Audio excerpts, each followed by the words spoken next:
Big day for KCMO, 6:05 on a Wednesday. Glad you're here on 95.7 FM. And you want to make sure that 1 hour from now you are here. I know many of you are, but I understand mornings and life gets busy. Speaker of the House, Mike Johnson, is going to join us on KCMO at 7:05 this morning. It will be a great conversation. We are looking forward to it. And it was funny. I posted this on Facebook yesterday and on X, and a guy named Charles comments, and he goes, "Are you sure it's 7:05 Central? I don't want a George Brett situation on our hands here." I said, no, it's all good. I did confirm 8:05 Eastern, 7:05 Central. We will not George Brett Mike Johnson, for those of you who have been longtime listeners. That would be when we accidentally called George Brett at 7:05 for an interview, and he was in Arizona. So it was 6:05 where he was, and he was talking Arizona time for 7:05. I was talking Kansas City time, and we got our time zones all mixed up. Saw Mike Johnson was going to be on at 9:05 on Fox News today, so he's going to be addressing the nation. So he's addressing Kansas City just before he addresses the nation. Exactly. Oh, what a guy. We got him. Such a nice man. There you go, John. I'm still traumatized by the George Brett call. I saw the pine tar thing in Yankee Stadium where he came out of the dugout, and that's all I could picture on the other end. It's 6. Oh, that's great. Yeah, he was a little gruff that morning, wasn't he, when you called him? You said, I think I just woke up George Brett. Oh, man. Well, we are not going to George Brett Mike Johnson. Number one, because I double confirmed the time in the time zones. And two, he's calling us. We're not calling him this time. Whereas we were calling George, Mike's calling us. So thank you for the help there. You're clear. You're all clear on that front, John. I didn't want to put you in a tough spot. So Mike is going to call us. Speaker of the House, Mike Johnson, coming up in less than 1 hour here on KCMO Talk Radio. Now, this happened yesterday as the government shutdown enters day 8. House Minority Leader Hakeem Jeffries, and I assume this is going to be part of Mike Johnson's press conference today, and we will ask him about it first in 1 hour on KCMO, rejected a short-term extension of Obamacare subsidies as part of the effort to reopen the government, calling it a laughable proposition that won't win Democratic support. Now, this is why the government shut down. I really can't stand this topic, to be totally honest, because I've got to figure out a way to not get in the weeds, because I don't want to be in the weeds on this stuff. It's most people are like, oh no, government shut. Oh no, what are these idiots doing now? But basically, at its simplest terms, what's going on here is to keep the government open. Republicans said, let's just keep the spending where it's at and buy ourselves a few more weeks as we figure out budgets for the next fiscal year. And Democrats said, no, that's not good enough. We want these subsidies that have been in place since COVID for people who have Obamacare to continue on ad nauseum, even though it costs the country way too much money. And if you guys won't put those Obamacare subsidies back in that you took out with the big, beautiful bill, well, we're done. We're going to shut down the government. And Republicans are like, wait, hold on. We just want to continue the same spending levels we're at right now. We did this for you guys. Can you do it for us? And they're like, no. So then yesterday, Hakeem Jeffries admits to rejecting a short-term extension of Obamacare subsidies, saying it's a laughable proposition that will not win Democratic support. It was a 1-year extension. He calls that a non-starter. This is what you wanted. It buys you at least a year. This is what I don't understand. This is where the politics of this, I can't figure out. You're getting a 1-year extension, which is at least a start. I wouldn't even do that. I mean, I can't believe, to be honest, that the Republicans are negotiating with these guys right now. I tell them to pound sand. I mean, this one is on them. They're giving you an actual offer, which I admit I would not have done. But they said, we'll extend these Obamacare subsidies for a year. And just so you know, too, and this was explained beautifully on this show the other day by Carrie Hall, who hosts one of our weekend shows, America's Healthcare Advocate, 8 a.m. on Saturdays. He does a great job explaining all this in very simple terms. But basically, during COVID, People were making $100,000, $150,000, $200,000, and they were having their Obamacare subsidized. That's nuts. It's also the clear signal of a broken system. When it's that broken where the government feels like it has to subsidize people making that kind of money and they use COVID as an excuse to do it, Obamacare is not working. It's a failed product by a failed administration is exactly what it is. And it was always going to fail. I mean, many of us were like, okay, you're going to basically limit competition, strip out competition, get the government more involved in this sector, and you think it's going to work? You think costs are going to come down? What example in the history of governments do you limit competition, strip out competition, enhance government involvement, and get a better product? Give me the example where that's happened. You won't have to look far because you can't find it. So that's what this is all about. And Hakeem Jeffries got a 1-year extension offered to him for the Obamacare subsidies, and he said no to it. And that would have been an off-ramp for him here. So I can't figure out why they would say no to that deal. Because, frankly, it's a better deal than I would have offered, and it seems like it makes everybody look good and save face.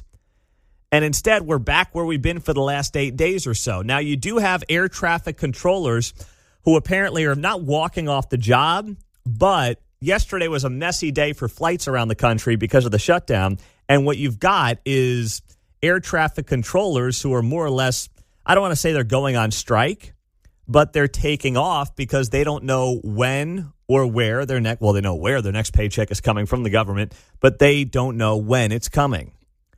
So you've got now that situation potentially bubbling to the surface. And that right there, if we get major delays and messes at major American airports, that will expedite this process real fast. You get those videos, you get those pictures of airports looking like, you know, the day before Thanksgiving on steroids, people sleeping on their luggage. This thing will come to an end real fast. I typically don't like it when anybody walks off a job. I think you have a responsibility to be a professional, no matter how upset you are with a boss, a colleague, a company, whatever. I think you do the right thing. You show up, you be a pro, and you go to your office and do your job, and you do it damn well. That being said, in this case, if it takes air traffic controllers to expedite the goobers in D.C. doing their job, I'm okay with it. When I saw the headlines, I was like, get back to work. And then I'm like, you know what? No. If someone's going to get these guys to move, you know what? Let it be the air traffic controllers. That'll get them both back to the table real fast. It's 6:13. Mike Johnson is going to be here coming up at 7:05, the Speaker of the House, right here on KCMO Talk Radio. We also have 4 chances this morning to win Phil Wickham tickets. He's playing Cable Dahmer Arena tonight. 6:45, 7:45, 8:45, and 9:45 are your 4 chances to win Phil Wickham tickets for Cable Dahmer tonight. That's assuming you win and Mark doesn't steal the tickets from you. But I think you'll be okay. Don't worry. Mark's not going to do that. He's a good guy. But we will do a call to win contest 4 times this morning here on KCMO.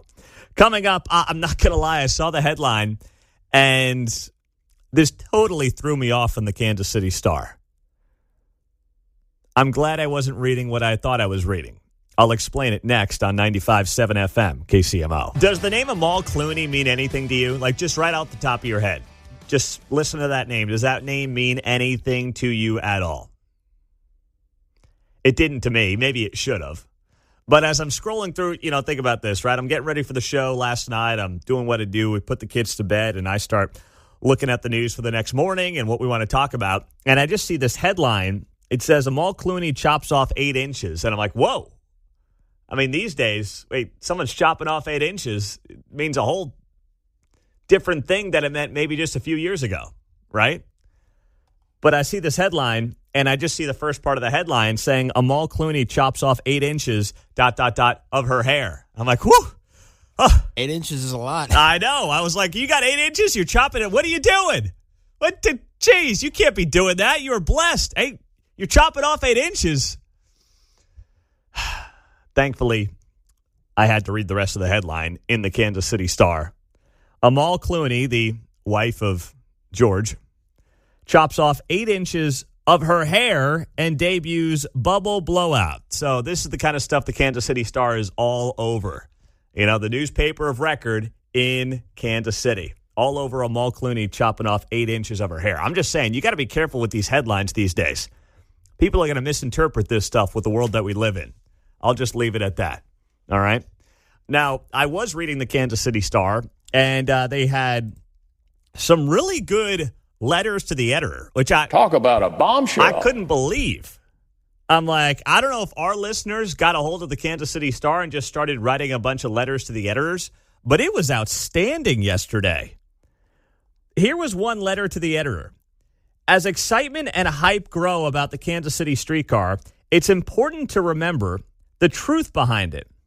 All the celebration, all the can't wait to ride it. Perhaps those comments included many people who didn't want to see their taxes increase by construction costs, but it's all good when other people pick up the tab. When an extension was put to a citywide vote in 2017, Kansas Cityans said no. Elected officials took the matter into their own hands, whipped up a special taxation district, and then slid it through quietly and quickly. Some of us have been and will be in that extra tax area for years. The word authoritarian is in the news often now. How Kansas City government got what it wanted for the streetcar extension is an example of this very ugly new normal. That is from Ann Johnston in Kansas City. Wow. What, I don't know Ann. I don't know if she's a listener. I just know Ann's got a lot of common sense. And if she's not a listener, we'd love to have her here on KCMO. Because she's speaking my language there, John. Sure that didn't say AI, not Ann? No, it was not. I could see them whipping up a little bit of protest just on their own. No, it was a great piece. Excellent. I was like, wait, they put this in the letter to the editor for the Kansas City Star? This is outstanding. No, trust me, no one would have voted. And, this was right before I got here in 2017, going back almost 10 years ago now. But no one was going to vote for that because it's not really mass transit. It's a toy train. We all know what it is. And then came this in the Kansas City Star letter to the editor. This was next up right after that great letter by Ann. We get this from Charlie in Leawood. Charlie writes, many of us simply do not grasp the tragedy or understand the implications Charlie Kirk's murder has for our nation. It wasn't just Charlie, but the truth that is being murdered every day in the media, public education, and liberal arts colleges that refuse to allow free and open debate or teach the fundamentals of critical thinking. Many Americans are simply not applying their God-given ability to reason or have lost any value for or inclination to fight for the truth, even when it's placed in front of them, like the death of Charlie Kirk. Listen to Charlie's videos and the voice of love, grace, and encouragement to young Americans for their spiritual and economic challenges of the future, which are coming head on to them and us. That is Charlie and Chuck and Leawood. My man Chuck and Leawood, that is outstanding as well. I mean, these were the first two letters to the editor in the Kansas City Star this week. And I'm reading these things and I'm like, am I reading Tony's Kansas City? Am I reading Breitbart? Like, is Breitbart now doing a Kansas City version of their online publication? What am I? Oh, I'm reading the Kansas City Star. This is amazing. And yes, it is amazing. And I was, you know what? I'm going to give credit where it's due. I appreciate them publishing these. I really do. Because those two letters do not fit the narrative that the Kansas City Star likes to oftentimes pursue. So good on them. In the meantime, one of the big local stories that we are obviously watching here is the Joshua Rocha trial. Court wrapped up with no verdict yesterday. after the jury deliberated for hours on whether it will recommend a life sentence or the death penalty for Joshua Rocha. Rocha was found guilty of murder in connection with the shooting death of North Kansas City police officer Daniel Vasquez. So now this jury has to decide if Rocha should be sentenced to death or life in prison without the possibility of parole or probation. The jury has sat there the last couple of days. They have listened to emotional testimonies from loved ones of both Vasquez and Rocha. I find the Rocha testimonies disgusting. You have people saying, well, he's got autism and his dad was in jail and his dad wanted to start a tattoo business with him when he got out.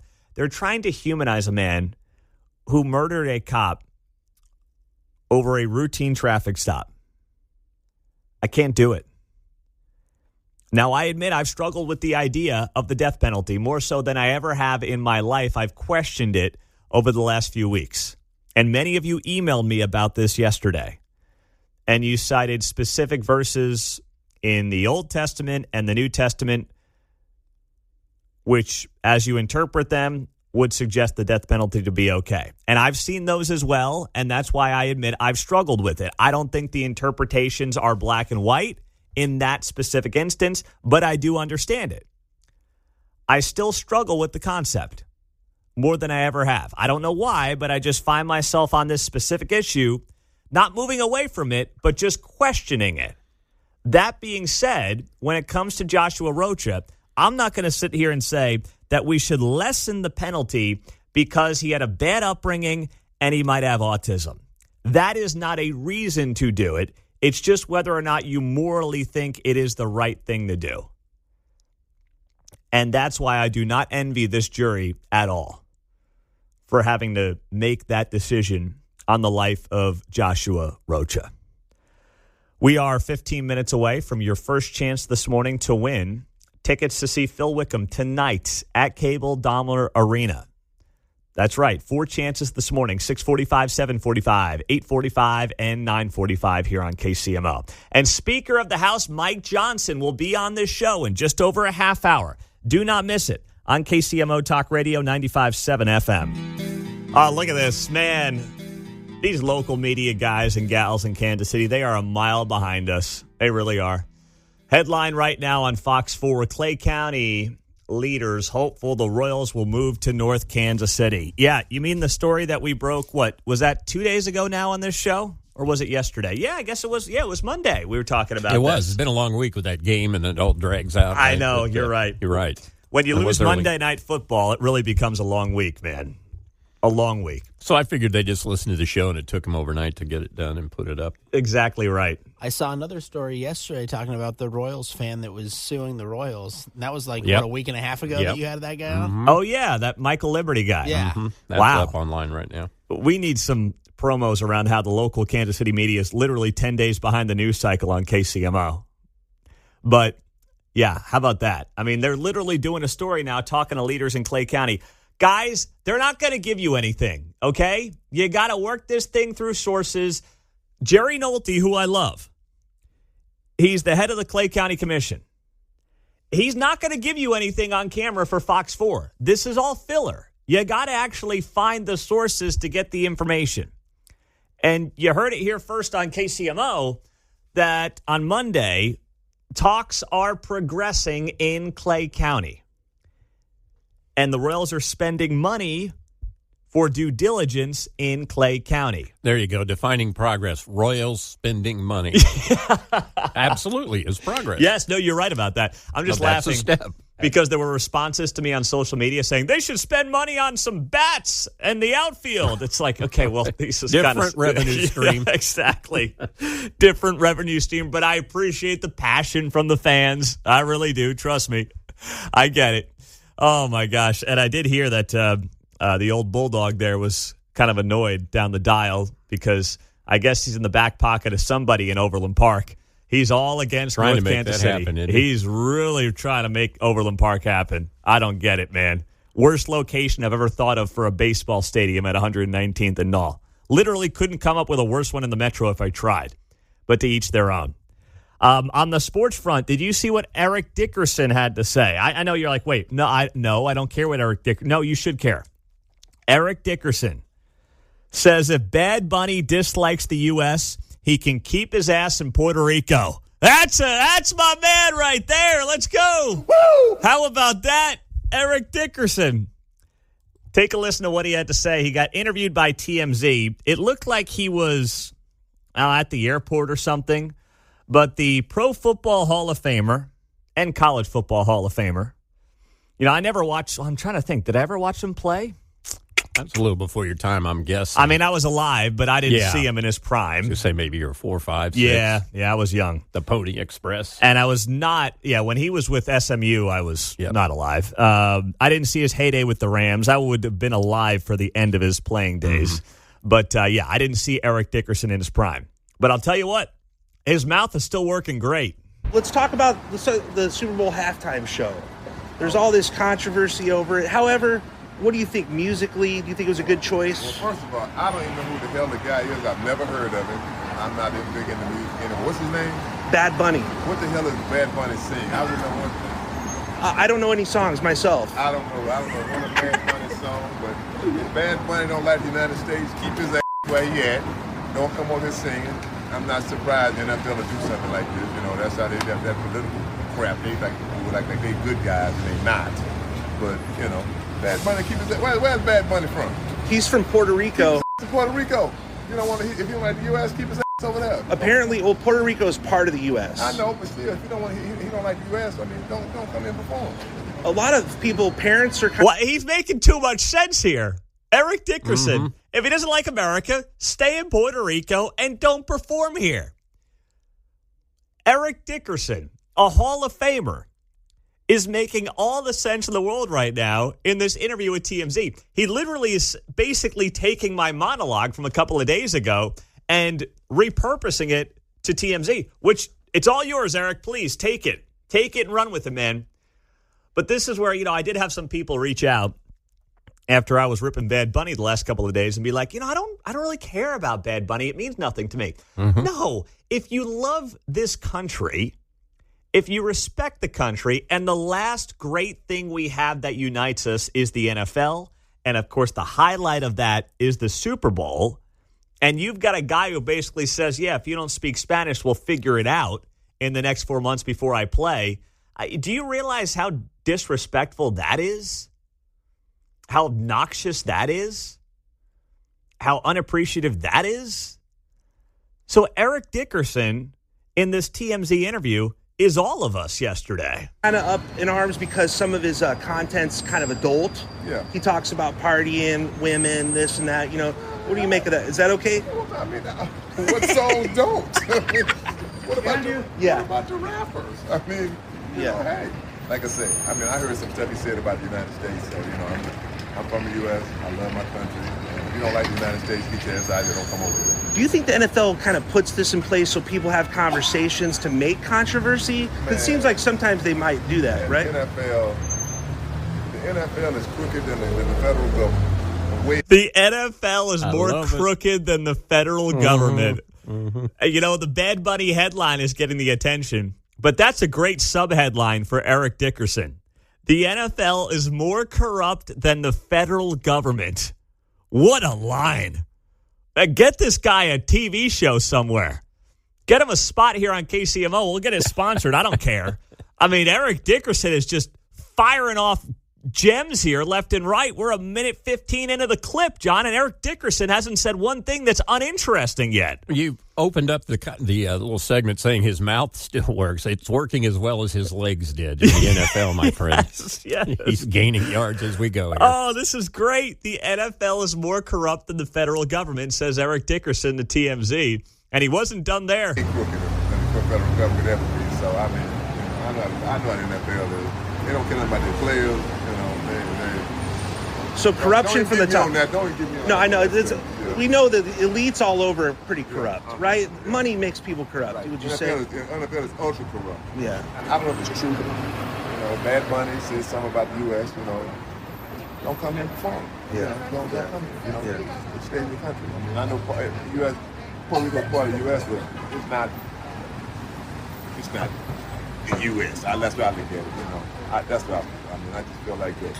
You know, they get these performers and they say all this controversial stuff about the United States, like they hate the U.S. and all that kind of stuff. And if you hate the U.S., don't come here. There you go. It's that simple. If you don't like it, don't come here. On the text line, Pete, I love your show a lot, but Puerto Rico is a U.S. territory. I know it is. What's that got to do with liking the show? I know. And what's that have to do with, referring to Bad Bunny?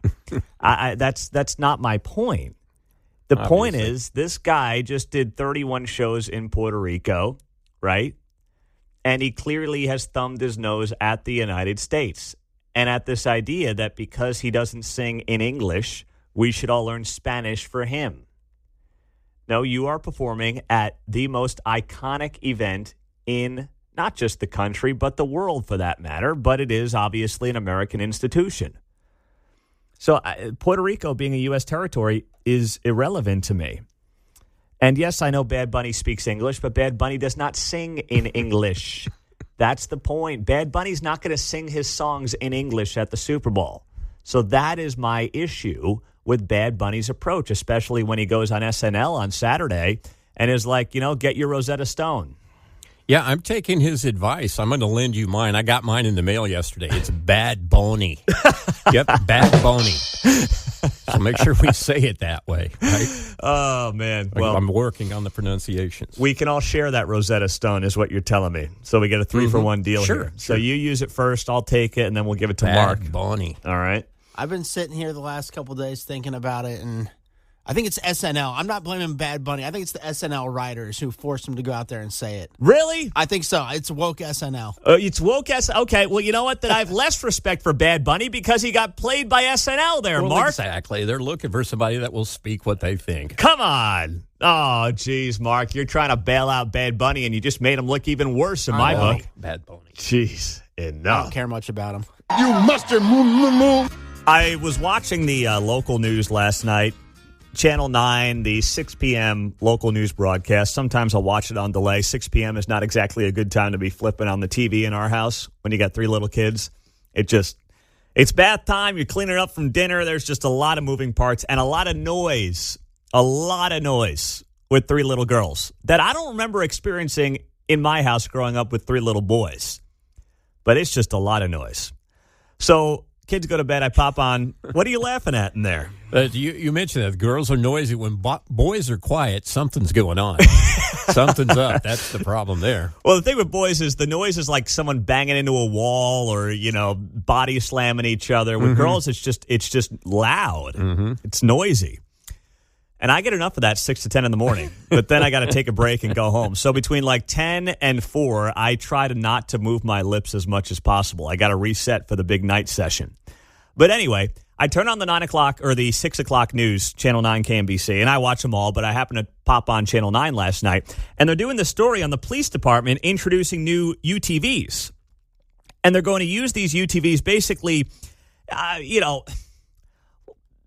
they're going to be available for the police department to get into alleyways, right? I mean, you can't get cars into alleyways. It allows you a way to get a vehicle into an alleyway in an entertainment district. Think about Power and Light. Think about Westport. Think about some of those awkward, dark side areas where you can't get a vehicle into. That's what the KCPD will use these UTVs for. And on its surface, I'm like, this is a great idea, John. I'm down with this, man. I'm with you, but I thought they kind of responded like they were horses and could just go anywhere. It's like, no, they're not little personal helicopters aiding in pursuit. I'm not sure how fast those things go. Right? You're right about that, man. I was thinking the same thing. But I'm watching the news, and I burst out laughing because they interview, they're doing the man on the street thing. Like, hey, what do you think about the UTVs? And they asked this guy in River Market. Mm-hmm. You saw this? I saw a cut. We have have not. The same one. Then. We have not talked about this off or on the air. I see this cut of this guy in River Market, and he's classic, washed up, probably lefty boomer. That's the guy that had his car stolen, right? I think yes. Yeah. And the first thing he says about why he likes these UTVs. You know exactly where I'm going. It's coming back to me. He goes, well, it's going to be better for our carbon footprint in Kansas City. I'm like, what? That's why you like the UTVs for KCPD? Because of the carbon footprint? Now, I tried to find the clip this morning, and KMBC didn't put the guy on the website. So I went to all their stories on this. I can't find the dude anywhere. They took him out. They took him out of the package. No, I saw it like you did at that time.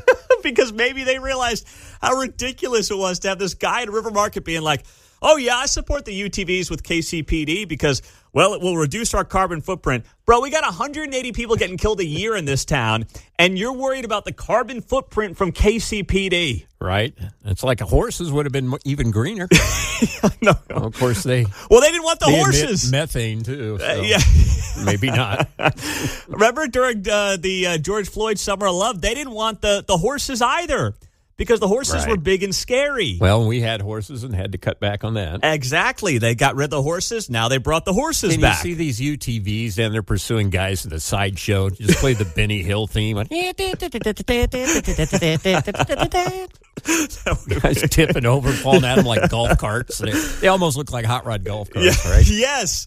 Yeah. So I'm sure they probably pick up speed eventually. But. Yes. No, you're right about that, man. It's like, if you haven't seen them, it's like the side-by-sides, basically. You got the four-wheeler off-road vehicles. You see them at Bass Pro Shop or any of those places. So they will help the police get into parts of Kansas City that the vehicles can't get into. My kids love going into those side-by-sides when we go to Bass Pro Shop. So now I'm like, yeah, these are what the cops are now using downtown in the entertainment districts. Now, Stacey Graves actually had a serious comment about this. To her credit, she's not talking about the carbon footprint for Kansas City. Here's what she said about bringing UTVs to entertainment districts around town. So we want to make sure that not only are we there to prevent crime, intervene in crime, use these for enforcement, but also improve the perception of safety by our presence, whether that be, us riding through with our blue lights on or just seeing some of these riding in and around downtown. So this is good, but it still is a Band-Aid to the broader problem. Now, you can tell me at 913-408-7957 whether or not you hear this story and you're like, all right, I feel safer now. I'll go down to Power and Light. I will go to Westport. I will go to the plaza because of these UTVs. You can tell me either way. I don't care what the answer is at 913-408-7957. You just tell me what you're thinking. It's good for optics. I think it can be helpful. Do I think it dramatically changes the crime situation in Kansas City? No, I don't. Because you still have the broader problem, which is that criminals are out roaming the streets. They are not getting prosecuted as extensively as they should far too often. And you've got, I think, a prosecutor that's trying to do a better job than the last one, but you're still without any jail space. You have a prosecutor who is hopefully trending in the right direction, and you have a police department that is down 300 to 400 cops. So you still have those major barriers. This can be helpful, but it still is a Band-Aid to me. Yeah, I'm with you. It could be helpful in getting officers from one point to another quickly, like maybe downtown in the parking lot situations late at night. Hopefully we'll see them utilized in that manner. Yeah, but it's still reactionary to the broader problem. Right. How often do you actually pursue a criminal down the alleyway? Yeah, exactly. It's not like, well, we've got 24 homicide suspects who got away because they got through an alleyway that we couldn't access. Guy had a 4.540. Yeah. Yeah. It's not like there's a lot of numbers like that out there. So once again, I'm never going to knock the city or the police department for trying to be innovative and trying to think of new ways to stem the tide of crime in entertainment districts or anywhere else. But do I think that we suddenly see a precipitous drop in homicides or any kind of crime in Kansas City? Because I think there's like two of these things, too. It's like we've got two. Great. Because we've got a couple of these UTVs now in entertainment districts, not for a second. But I'm not going to criticize, but I'm not going to say, yep, we've got Utopia now in the plaza and in Westport and downtown, because we still don't. We still have the major problems that are going to take a long time to fix and solve. Yeah, I'm with you on the expenditure of money in the police department. I'm thinking maybe there was something else that might have been more useful, but we'll see how it plays out. Meanwhile, if you're chasing guys down the alley, Rashee Rice probably has some community service hours he owes the public, so maybe he could track them down faster than these UTVs. Oh, man. Rashee Rice. He'll be back for the Raiders game in a couple of weeks, right? Yeah. That's when he's coming back. He'll miss Sunday night's game against the Lions, but he will be back for the Raiders game. And that's a noon game, so he could help out maybe Sunday night with KCPD and the UTVs. Now we're talking here, John. Now we're putting something together. I like the way you're thinking, and I like the way we can use someone like Rashee Rice for good in Kansas City. Beyond, of course, catching footballs. He could use it. Got to do the community service, right? Yeah, sure. Yeah. How about that? Any professional athlete who has to do community service can help out the local police department in his or his community. I like that idea a lot, actually. I think John's on to something, you know? Imagine having Rashee Rice patrolling 18th and Vine or something like that. That'd be quite a look. So I got a couple of text messages yesterday, early afternoon, that another talk radio host in a different format, a sports talk radio host, basically took the reporting from the show, and I don't want to say that he trashed the reporting, but he's very upset with what appears to be happening for the Kansas City Royals. Who would that be again, Mark? Oh. Would that be someone who goes by the nickname Bulldog on the radio? Man, who does that to themselves? Who gives them a name like Bulldog? I just can't get over it, man. It's just unbelievable to me. But the same guy told you 6-7 months ago that the Royals were dotting the I's and crossing the T's on 119th and Knoll, and we're still sitting here, 7 months later, waiting for those T's to be crossed and I's to be dotted. So, take all that with a grain of salt. But as I reported to you on Monday, you heard it first on KCMO, that North Kansas City is in a very good spot right now. Doesn't mean it's a done deal, but the Royals are spending money for due diligence on the North Kansas City site. Things are progressing in North Kansas City. Washington Square Park for the Royals is a distant third option at this point. 119th and all is still in the game, but things are moving along in North Kansas City. And that puts that location and that community in a very good spot. And apparently there were other radio hosts who were just basically trashing the North Kansas City spot and hyping up the 119th and Knoll spot. Now, let me just be very clear. I don't have any skin in this game. I think the K is great. I've said that since day one, but I get it. Concrete cancer happens. Wink, wink, nod, nod. I just look at 119th and Knoll, and I said to myself, if you want to make the case for Kansas, make the case for Kansas. But you can't knock the location of North Kansas City while hyping up Overland Park and be like, the North Kansas City location stinks. Literally, the worst thing about 119th and Knoll is the location, is the ingress-egress, is the idea of 30,000 vehicles on a Tuesday night trying to get down Knoll and Rowe and College Boulevard coming out of a baseball game.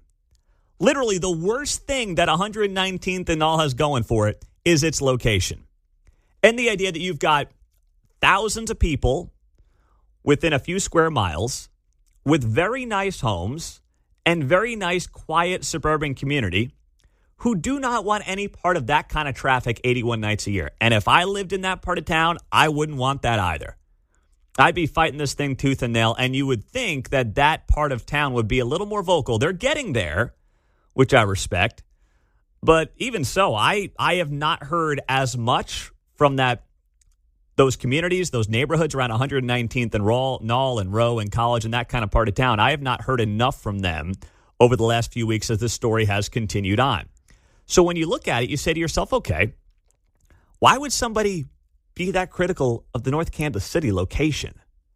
Like, what's in it for them? There's nothing in this for me. I don't care. I'm just giving you my reporting, and you do with the information what you want. I see that Fox 4 this morning had a report up talking about Clay County officials speak on the North KC site, and they say absolutely nothing. Just so we're all on the same page, most of the people that you see on television talking about this have signed NDAs. They can't give you anything anyway. That's why I'm not putting them on the show. There's nothing that they're going to add. And while I used to have more guests on the show than I currently do, I realized that most guests don't give you anything good.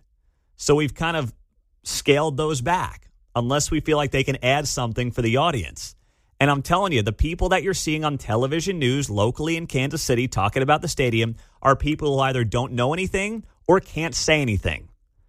The people who can actually talk are not going on camera right now. They're just not doing it. So I'm just taking you behind the scenes. When you hear from people or when you see people, you're not going to get anything from most of them. They can't talk. They can't give you anything good. Now, they'll agree to an interview because they like seeing themselves on TV, but they're not going to give you anything good. So after our reporting on Monday, I guess a North Kansas City Facebook group, one of those neighborhood Facebook groups, is not happy. And I can't sit here and say I blame them either, but I had a couple of listeners send me screenshots from the North Kansas City Neighbors Facebook group, and they are understandably up in arms, John. What's the issue there? Well, you know, the typical traffic, parking, changing the community, all that stuff. Because they love the desolate blocks that have already been leveled already, right? Let's just leave the empty blocks. Yeah, well, you know, some people like looking at the empty bowling alley that hasn't been operated in decades. I go to FM Music. It's right across the street, a little music store, right across the street from where they leveled it. I'm not seeing too many residential districts. So, well, you know, I I'm agree kind of with you. wondering about this neighborhood complaint on the north end of town. Well, listen, you know that when you get something this always big, something, there's right? always something, right? People are going to be mad about something. Right. And I understand if you're kind of in North Kansas City, you like the quiet, quaint feel. Yeah, that will change. But to your point, that part of North Kansas City, no one goes to anyway. It was industrial. There's nothing there. Knock down the bowling alley. You drive past the bowling alley, you're the only car in sight. There, right. There's for blocks. For blocks. So I agree. I don't think it's entirely a fair characterization on how it would change North Kansas City. I do think you get a lot more restaurant business up and down Armour Boulevard, which is theoretically good for the business owners and good for that community. So I do think there are a lot of positives that can come out of that location, certainly more so than 119th and Knoll, where you already have Park Place and Town Center and all these places that already draw people there. If the Royals, and remember, from day one, their idea was to go somewhere, build more than baseball, do restaurants, and basically, in their words, help develop an area that in part needs it, that they can be not just complimentary for, but additive to. 119th and Knoll is one of the most desirable parts of the Kansas City region. They don't need the Royals.